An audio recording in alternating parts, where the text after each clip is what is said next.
Welcome friends to the Eklavya YouTube channel of Balaji Mahila College. आज का हमारा टॉपिक है थॉमस ग्रे की बहुत ही famous elegy, an elegy written in a country churchyard. An elegy written in country churchyard, ये poem complete हुई थी 1750 में एंड पब्लिश हुई थी 1751 में। ये पोएम एक पर्सनल एलेजी के रूप में लिखी गई है।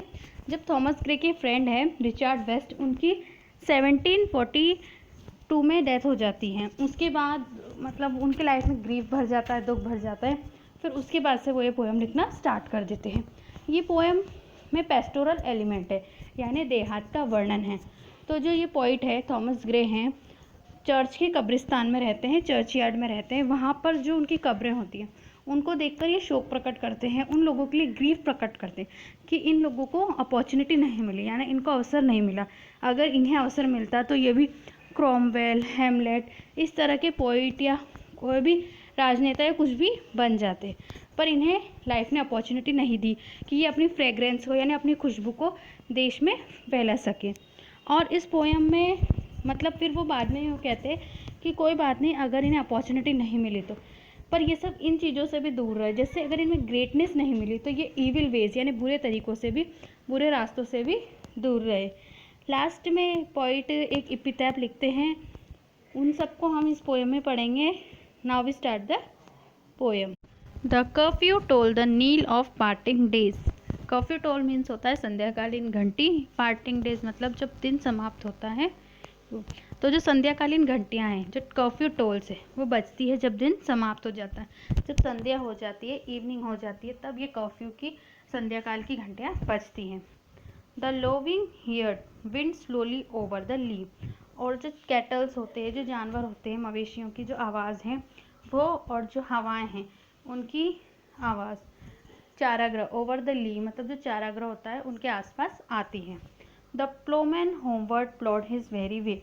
और जो प्लोमैन है, प्लोमैन मीन्स किसान, होमवर्ड्स घर की तरफ जाते हैं, मतलब जो थक जाते हैं सुबह से शाम तक काम करते हुए, तो अब वो वेरी वे यानी थके हुए रास्ते। तो यहाँ थके हुए रास्ते नहीं है, यहाँ पे मीन्स है जो वो किसान है उनके थके हुए कदमों के साथ वो घर पे जाते हैं। And leaves the world to darkness and to me. और जो ये संपूर्ण संसार है उसको, मतलब जब पोइट अकेले ही चर्च यार्ड में रह जाते हैं और अंधकार हो जाता है, तो वही बोल रहे हैं कि और संपूर्ण संसार को वो अंधकार में और मुझ में छोड़ देते हैं। Now fades the glimmering landscape on the side. और जो चमकता हुआ लैंडस्केप है, यानी जो सूरज की रोशनी में जो लैंडस्केप है जो चमक रहा था, वह अब जो पोइट है उसकी आंखों में फेड यानी धुंधला हो चुका है। And all the air a Solomon stillness hold. और जो संपूर्ण वातावरण है उसने क्या, एक गंभीर, सोलमन मीन्स गंभीर शांति को धारण कर लिया। मतलब पूरा वातावरण फेयरफुल, सैड, सीरियस हो चुका है, एकदम गंभीर हो चुका है। Save where the beetle wheels his drowning field. सिवाय किसके, जो बीटल है, बीटल एक इंसेक्ट होता है, उसके सिवाय जो क्या उड़ रहा है और उसके उड़ने से आवाज़ हो रही है। एंड ड्राउजी ट्रिंकलिंग लल the distance fold.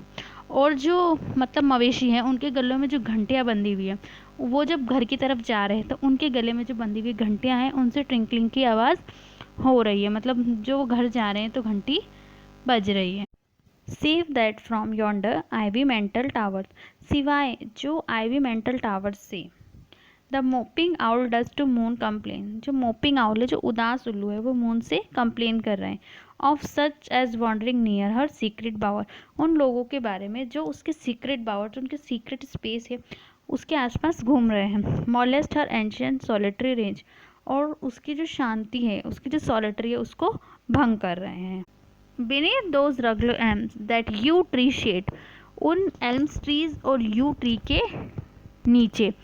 Where heaves the turf in many a mouldering heap. जो कब्रें हैं वो बनी हुई है, मतलब उन पर घास सूख चुकी है, जो एल्म्स और यू ट्री के नीचे है। Each in his narrow self for ever lead.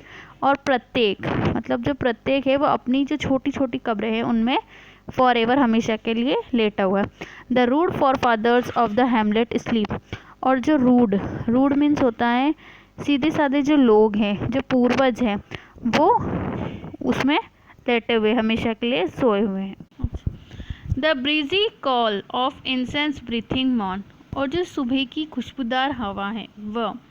The swallow twittering from the straw built shed, और जो स्वेलो पक्षी है वो ट्विटरिंग मतलब चहचहाते हैं from their straw built shed, उनके जो घास के बने हुए घोंसले हैं वहाँ से। द कॉक श्रिल क्लैरियन और द इकोइंग हॉर्न, और जो ये मुर्गे हैं वो बाँक मारते हैं या चिल्लाते हैं तेज़ी से। और द इकोइंग हॉर्न, और जो हॉर्न है एक वाद्य यंत्र होता है वो बजता है गूंजता है वह भी। No more shall rouse them from their lovely bed, ऐसी कोई भी चीज़ उनको उनके जो बेड है उनके जो बिस्तर है उनसे नहीं उठा सकती, मतलब उनकी कब्रों से उन्हें नहीं जग, चाहे वो फ्रेग्रेंट ब्रीज हो मतलब सुबह की हवा हो, या फिर स्वेलो पक्षी का चहचहाना हो, या फिर मुर्गों की बाँक मारना हो, या हॉर्न का गूंजना हो, ये सब चीज़ें उनको उनकी जो इटर्नल स्लीप है यानी जो उनकी शाश्वत नींद है उनसे नहीं जगा सकते। For them no more the blazing heart shall burn, उन लोगों के लिए मतलब जो मृत हो चुके हैं जो पूर्वज, उन लोगों के लिए अब कोई चूल्हा नहीं जलेगा। और बिजी हाउस वाइफ, और जो व्यस्त गृहणियाँ थी, प्ले देयर इवनिंग केयर, जो सारे दिन अपने कामों में व्यस्त रहती थी, अब शाम के समय कोई कार्य नहीं करेगी। No children run to lisp their sires return, sires means father, no childrens तो कोई भी बच्चा नहीं दौड़ेगा अपने पिता की वापसी पर। और क्लाइम हिज नीज द एनविड किस टू शेयर, और जो उनके पिता का चुंबन है उसके लिए वो घुटनों से ऊपर नहीं चढ़ेगा, मतलब अपने पिता के पास नहीं जा पाएगा क्योंकि उन लोगों की अब मृत्यु हो चुकी है। जो थॉमस ग्रे हैं अब आगे बता रहे हैं कि जो वो लोग थे मतलब जो चर्च में दफन किए गए लोग थे, जो गरीब किसान थे, वो किस तरह से अपने जीवन को यापन कर रहे थे। Oft did the harvest to their sickle yield, वह अक्सर जो किसान थे वो झुककर अपनी फसलों को काटते थे। सिकल मीन्स फसल काटने का यंत्र होता है, उससे अपनी फसलों को काटते थे। Their furrow oft the stubborn glebe has broke, और जो उनका हल है उनके हल से वो कठोर कठोर जो ज़मीनें होती थी उन्हें भी खोदते थे या तोड़ते थे। How जोकंड did they drive their team of field, जोकंड means खुश होना, और वो इस प्रकार प्रसन्न होते थे खुश होते थे जब वो अपनी पूरी टीम के साथ घर को लौटते थे। How bowed the woods beneath their sturdy stock, और वह जो उनकी कुल्हाड़ी होती थी उनसे प्रहार करके कठोर कठोर प्रहार करके जो बड़े बड़े पेड़ होते थे उन्हें भी गिरा देते थे। मतलब जो किसान हैं उनके जीवन में आसान जीवन नहीं जी रहे थे, वो बहुत परिश्रम करके अपना जीवन यापन कर रहे थे।